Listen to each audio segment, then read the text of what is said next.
مہکار میں وہ، جنگل میں کوہسار میں وہ، سورج چاند ستاروں میں، مومن کے کردار میں وہ، پھولوں کی مہکار میں وہ، جنگل میں کوہسار میں وہ، سورج چاند ستاروں میں، مومن کے کردار میں وہ۔ کتا اللہ نے بنایا ہمارے فائدے کے لیے کہ ہم اس سے شکار کریں، بکریوں کا ریوڑ اگر کسی کے پاس ہے اس کی حفاظت کرے، گھر میں چور کا خطرہ ہے، ڈاکو کا خطرہ ہے، اس کی حفاظت۔ اس کے علاوہ کتا پالنا جائز نہیں ہے، کتے کو فیملی ممبر بنانا جائز نہیں ہے۔ انگریزوں نے تو اس کو گھر میں بٹھا کے ابا کو اولڈ ہاؤس میں جمع کرا دیا۔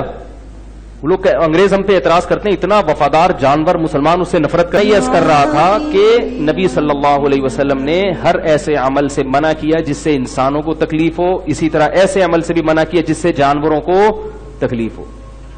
اب میں یہ عرض کرتا ہوں، اور بہت ساری حدیثیں اس پر کہ جانوروں کو آپ نے کیسے تکلیف سے بچانے کا حکم دیا، جانور پر احسان کرنے کا حکم دیا۔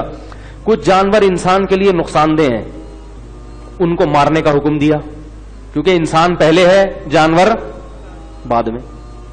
کچھ جانور انسان، کتے جب زیادہ ہو جائیں تو کتوں کو مارنے کا حکم دیا ہے، کیونکہ کتے زیادہ ہو جائیں نا تو پھر ان میں وہ انسان کے لیے چند کتے ہر محلے میں ہونے چاہیے، ہر محلے میں تھوڑے سے۔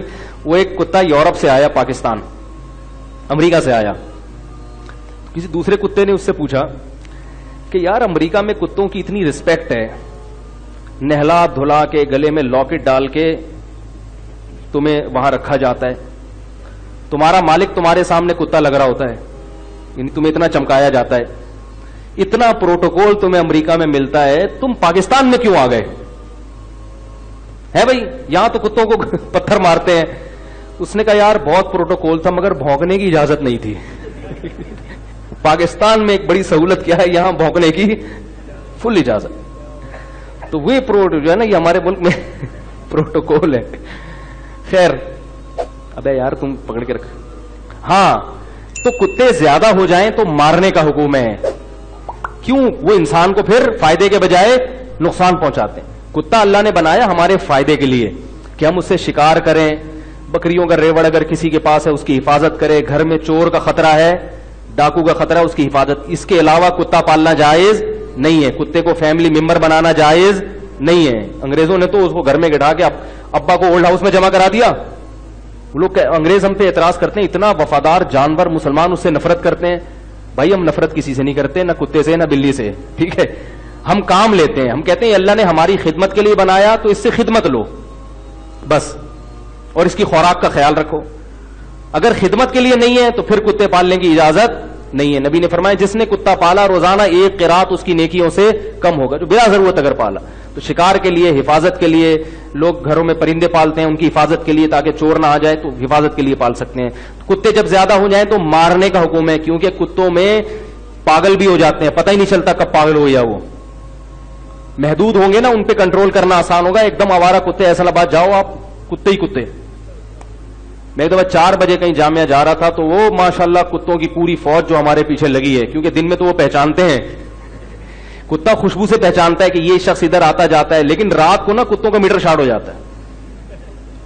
وہ پھر فرق نہیں کرتے کون عالم، کون مفتی صاحب، کون ڈاکٹر، کون انجینئر، وہ بھونکتے ہیں۔ تو زیادہ ہو جائے تو مارو، کیونکہ انسان کے لیے کیا ہے پھر یہ؟ تو جانور کو اگر مارنے کا حکم آیا بھی ہے تو وہ انسان کی بقا کے لیے، جیسے چھپکلی کو مارنے کا حکم ہے، کیوں؟ انسان کو نقصان پہنچاتی ہے۔ چھپکلی بڑی زہریلی مخلوق ہے، مارنے کا حکم ہے اس کو، لیکن اس پر بھی کتنا نبی نے حکم دیا۔ آپ صلی اللہ علیہ وسلم نے فرمایا، صحیح حدیث ہے، جس نے چھپکلی کو ایک وار میں مارا 100 نیکیاں، جتنے وار کرے گا نیکیاں کم ہوتی چلی جائیں گی۔ کیوں؟ ایک وار میں مارو گے جانور کو تکلیف کم ہوگی، تکلیف کم ہوگی نا۔ اب اس کو ترسا ترسا کے مار رہے ہو تو تکلیف زیادہ ہوگی، تو نیکیاں کیا ہو جائیں گی؟ کم ہو جائیں گی۔ اندازہ لگاؤ کیسی نبی صلی اللہ علیہ وسلم کیسے رحمت للعالمین ہے کہ جانور کو اگر ضرورت سے مارنا بھی پڑ رہا ہے تو اس انداز سے مارا جائے کہ سانپ مر جائے مگر لاٹھی نہ ٹوٹے، کام ہو جائے، مر جائے فوراً، تڑپاؤ نہیں اس کو۔ تو احسان ہے. اب رہا یہ مسئلہ کہ پھر جانوروں کو مارتے کیوں ہیں؟ بھائی مارتے اپنے فائدے کے لیے ہیں. روحانی فائدہ بھی ہے اور جسمانی فائدہ ہے گوشت، کیونکہ اللہ نے گوشت کا آلٹرنیٹ غذا میں کوئی پیدا نہیں کیا. اب ہندو پوچھے گا کہ گوشت کیوں کھاتے ہو، روٹی سے پیٹ نہیں بھرتا؟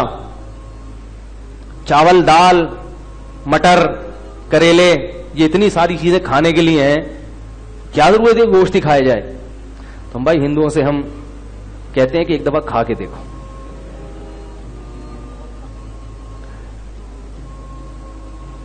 دیکھو ہمارے جو، میں کرکٹ میں دلچسپی نہیں رکھتا اور میں ان کھیلوں میں پڑھنے کو جائز بھی نہیں سمجھتا، لہو و لعب ہے، اللہ کی یاد سے غافل کرتا ہے.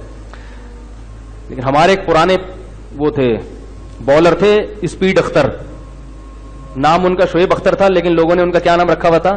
اسپیڈ اختر. بہت فاسٹ بالنگ کراتے تھے وہ. کسی ہندو پلیئر سے، بالر سے انٹرویو لیا، مجھے کسی نے بتایا، میں نے براہ راست نہیں دیکھا، یہ انٹرویو لیا گیا کہ آپ اتنی فاسٹ بالنگ کیوں نہیں کراتے جتنے شعیب اختر عرف اسپیڈ اختر صاحب کرواتے ہیں، ٹھیک ہے نا، آپ اتنی فاسٹ بالنگ کیوں نہیں کراتے؟ تو اس بالر نے کہا کہ وہ گوشت کھاتے ہیں، ہم گوشت نہیں کھاتے.